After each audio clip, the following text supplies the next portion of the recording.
Hey y'all, it's Panda, and welcome to another episode of Interview with a YouTuber. I'm here with one of my favorite YouTubers, and I've been watching her for, I guess, about a year and a half now. Her name is Kpopp, and I'm going to let her introduce herself and tell a little bit about her channel. Hi, Kelly.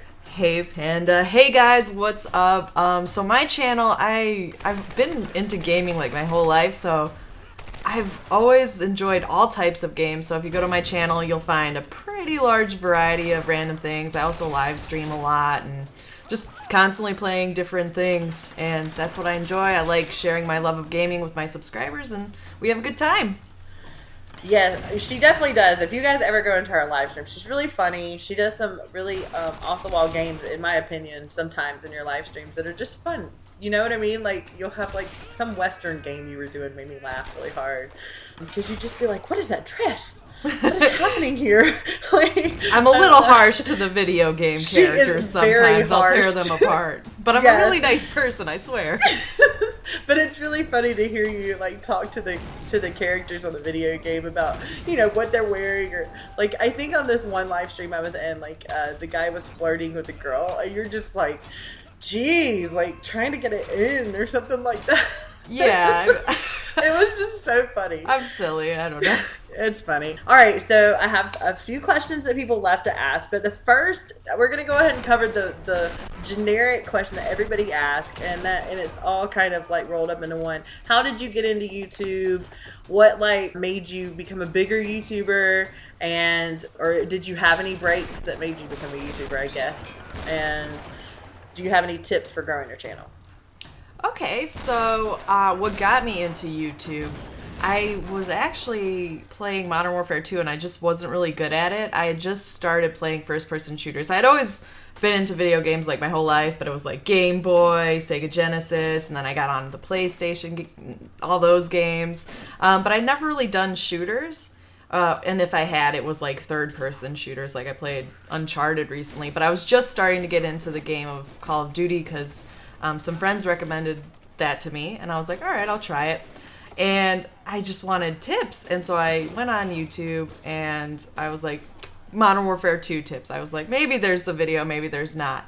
And I found like this whole like commentary scene, and this was in like 2010, and I was just like, wow, there's all these people playing video games on YouTube. And like, I just remember growing up, me, my sister, and my mom, and my dad would like play video games together and just kind of watch each other's reactions and always have like a lot of fun doing that. And so I was like, I kind of want to do this. This seems really cool. Like, this is something I've always known, and now it's like kind of on a larger platform. And I was just like, yeah, I want to make video game videos. It just seems kind of cool. So I did.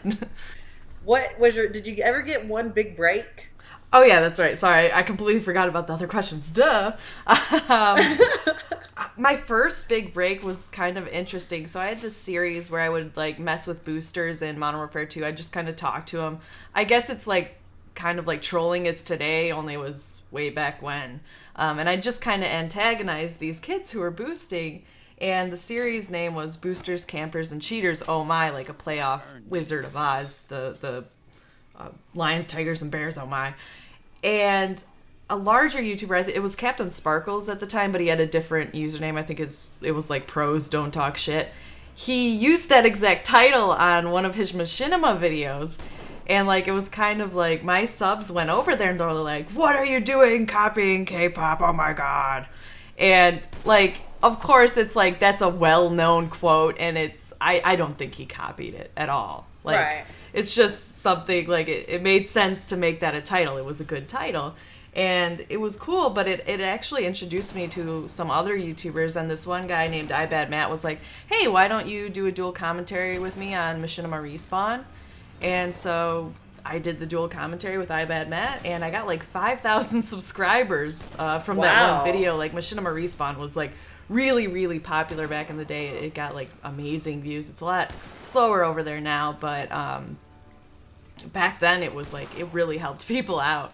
And so that's my first huge break. And then, you know, I just talk to YouTubers here and there, and sometimes they help, sometimes not. Doesn't matter. I don't expect anything from anyone, but sometimes networking helps. Networking definitely helps, but I think it's kind of like some of them you'll be surprised will help, and they're very anxious to help, and then some of them won't even respond to you. So it's kind of, you just have to take that chance, though. I think you know what I mean. Yeah, it doesn't hurt. I mean, some people are busy and they might not see a message, but you can't expect too much from others to help you. You really have to be putting out good content. I've never expected anyone to help me. I've just expected my content to, resonate with my viewers. I know what they want, and I just like making videos that I enjoy making, and I don't expect anything from anyone else. Absolutely. Now, what about this question? And I think you should probably, clear this up. Did you have any big connections that made your YouTube get big? All right, so I guess it's like a well-known. Clear that up. It's a well-known fact that my boyfriend is White Boy 7th Street, and he's one of the larger YouTubers that's in the gaming community. And a lot of people are like, "Oh, he built your channel," and it's like funny because when I met him, I had like around 80,000 subscribers, and I don't think we even started dating until I had around 100,000 subscribers. So it's like people just like giving me like no credit whatsoever. But you get no credit for that 100,000 subscribers that you started. I think people want to like say, "Oh, you're only dating him for subscribers." Like I've gotten that before, and that's calmed down because people know I'm like a chill person. I would never expect anything from Alex because I genuinely love him, like as a partner. YouTuber not. Yeah. It's not about YouTube whatsoever in our relationship, and I don't know why it would be. That's an unhealthy relationship. So is it hard to differentiate when you want to, like, say you want to have a date, or say you want to, this is for me, I don't know, this just kind of came from what you just said. Is it hard to take YouTube out of your lives and do something normal? No, it's not that difficult, but we definitely have those moments where, like, maybe we saw something on YouTube and we'll just kind of talk about it. Like, maybe we'll see, "Oh my God, did you see this drama alert?" And, we'll talk about it. But, when we want to, like, go on a date or something, we can completely just leave it all behind. All right, let's see. What platform do you prefer? Xbox, PS3, or PC? And I know you do more than one of those, so which one do you actually prefer? The one I prefer the most is PC. The games look so much better on my PC than on the consoles, and I enjoy the keyboard and mouse combo. Recently, I tried to go back to console, and I was just like, it was really irritating me. I don't know why, but I was just like, I don't like this at all. Like, there were glitches. My PS3 would freeze. My Xbox would freeze. And I was just like, no, I want no part of this. Right, like, that doesn't happen on PC, right? So. Yeah, it still does, but. I mean, not as bad, because my Xbox craps on me daily, so I surely, like, of course, mine's old. I'm just trying to wait for the new console. But what was the first video game that got you to be a dedicated gamer? That was from Miss Runs and Guns. All right, so this was when I was like really young, and my parents had the Atari system, and it was like Pong and a game called Haunted House. And I was so young that I was just so intrigued by this thing. I was like so intrigued by Pong. I was like controlling this little thing, moving up and down, like hitting the ball across the screen. Totally, games back then were just like dots and bars, and they were, yes. I mean, that's all they were. And as a little kid, that was so cool to me that I was like controlling this thing on the TV. And then after that, I was like hooked. And my parents like always, like, I guess they fed the addiction by like getting me and my sister gaming consoles and stuff. But it was just always a family thing for me. And I guess Pong was the first one that really hit me. All right, here's a question, and I think only your old subscribers, your very, very, very, very dedicated old subscribers will get this, but Devaney Interactive says there is only one question for Kpopp that the YouTube community needs to know. Who would you rather, Ruben Z. Dix or Father Pedro Filio? All right, so Ruben Z. Dix is a female, and I do prefer penis. But Ruben Z. Dix is a pretty hot bitch. I mean, I want to put that out there. She's sexy. She's a warrior. And Father Pedro Filio, I don't think he's my type. And I don't think I'm, like, his type. So, wait, he's not my type. I'm not his type. Whatever.